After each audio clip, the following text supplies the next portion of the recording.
Exatamente, cumprindo um cronograma que foi acertado entre as lideranças partidárias, a Comissão de Assuntos Sociais deve votar a reforma trabalhista amanhã, terça-feira, e já na quarta-feira a Comissão de Constituição e Justiça já inicia a sua análise com a leitura do relatório do senador Romero Jucá, do PMDB de Roraima.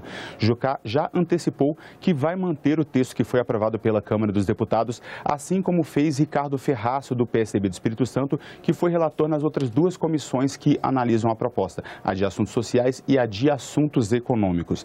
A expectativa é que a análise nas três comissões seja concluída na próxima quarta-feira. Portanto, a Comissão de Assuntos Econômicos já aprovou a proposta, a CAIS leu o relatório e os votos em separado que pedem a rejeição da proposta na última terça-feira, deve votar a proposta nesta terça-feira. A Comissão de Constituição e Justiça vai ler o seu relatório nesta quarta, com um pedido de vistas coletiva e a leitura dos eventuais votos em separado. A votação seria concluída na próxima quarta-feira, dia 28, e a proposta já poderia seguir para o plenário. Lembrando que há um compromisso do governo de que, se a proposta for aprovada como ela está, os eventuais ajustes seriam feitos por meio de vetos e medidas provisórias.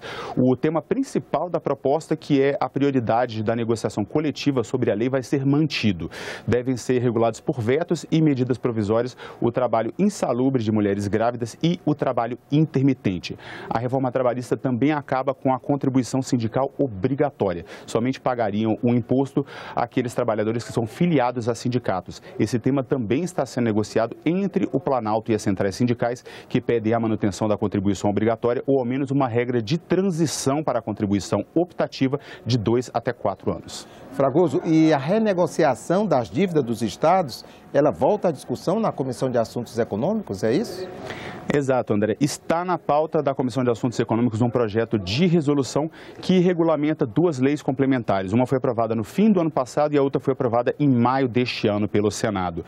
O chamado regime de recuperação fiscal foi um mecanismo criado para socorrer os estados em grave situação financeira e permite o alongamento das dívidas por até 20 anos. Essas duas leis complementares juntas, elas ainda permitem a esses estados que estão em calamidade fiscal, como o Rio de Janeiro, o Rio Grande do Sul e Minas Gerais, suspenderem o pagamento da dívida com a União por até 3 anos.